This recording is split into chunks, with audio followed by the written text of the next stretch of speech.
এই যে এখানে চলে এসেছি আমরা।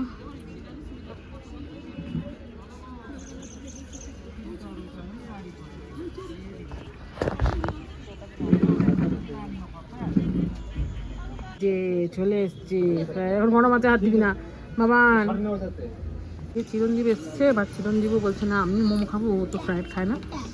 খুবই টেস্টি ছিল মোমোটা, ওই জন্য জন্য করলাম তুমিও খাও, খুবই জুসি।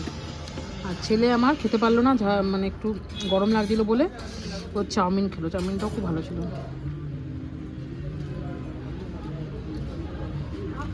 আমার ছেলে কি চাই, আমার একটা ছেলে আছে।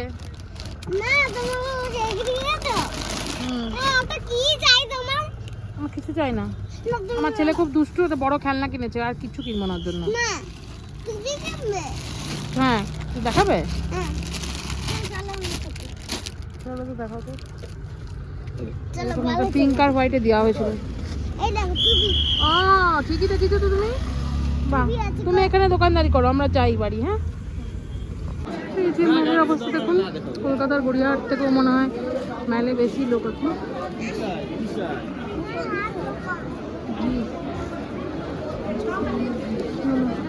বৃষ্টি পড়ছে না, প্রচন্ড ভিড়, হালকা হালকা বৃষ্টি পড়ছে, মানে পুরো মেঘ যাচ্ছে। খেলাম যেহেতু পেটটা ভরা আছে, তাহলে এতক্ষণ চিরঞ্জীব আবার খাওয়ার জন্য অস্থির হয়ে যাচ্ছে। ঘুরে নেই, তারপরে আবার খেতে চলে ভাই উঠছে এখনো। ঘুমটা এখানে সত্যি দারুণ হচ্ছে, যখনই শুচ্ছে এবং ঘুমিয়ে যাচ্ছে, এত হাঁটা পড়ছে প্রচুর ঘুম পেয়ে যাচ্ছে।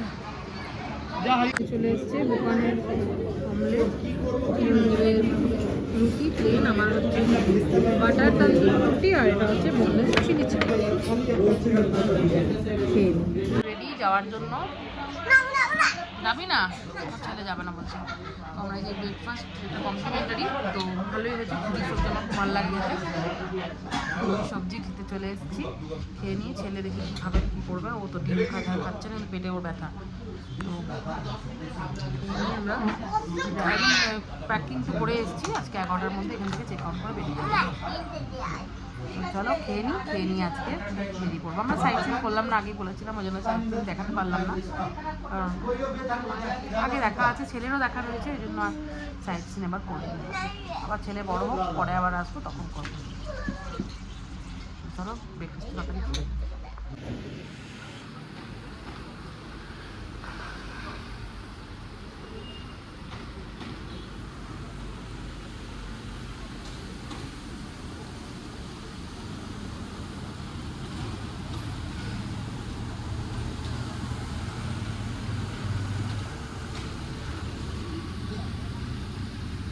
দেখো পিছনটা পুরো ভরে গেছে একদম কুয়াশা, মেঘ একদম, মানে জানলা দিয়েও পুরো ঢুকছে, মানে আর আমাদের বাড়ি ফিরতে দেবে না এরকম একটা মেঘ। মনটা খুব খারাপ, পাহাড় থেকে চলে গেলে মনটা প্রচণ্ড ভারাক্রান্ত হয়ে যায়। সব সময় আমাকে পাহাড় ডাকে, কিন্তু যাওয়ার সময় এত কষ্ট হয় কি বলবো। তো আজকে ওয়েদারটাও সেরকম, একদম মেঘ, সকাল থেকে এরকম ওয়েদার ছিল না, সকাল থেকে তো মেঘে ভরে গেছে, মানে কোনো মতেই আমাদেরকে মনে হচ্ছে বিদায় জানাবে না। আর রাস্তাঘাট শুনছি প্রচণ্ড জ্যাম, যেহেতু এত ফগি ওয়েদার, এত জ্যাম লেগে গেছে রাস্তাতে। যাই হোক তাড়াতাড়ি আমরা বেরিয়ে পড়বো, কিছু করার নেই, গন্তব্যে যেতেই হবে। আর আমার দিদিরাও আছে, কুটুস আছে, সেজন্য বাড়ি ফিরতেও মন চাইছে। তো চলো, লাগেজ গোছানো হয়ে গেছে, ব্রেকফাস্ট কমপ্লিট, এরপর বেরিয়ে যাওয়ার পালা। তো যাওয়া যাক।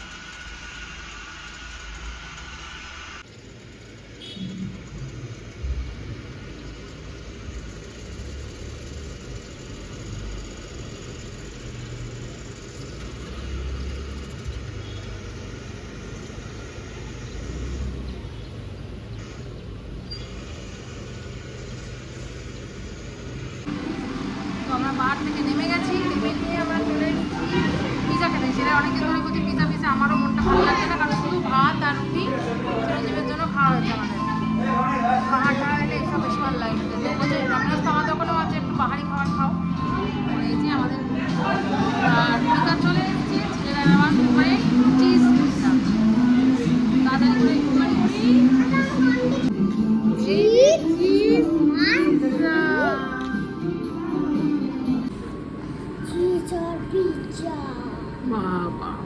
খোকা যা চাইছো তাই দিচ্ছি, যখন পড়াশোনাটা না করলে না দেবো।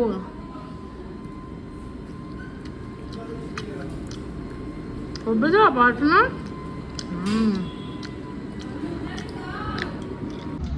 এই যে 6:30 বাজছে, আমরা চলে এসেছি। ভালো ঠান্ডা।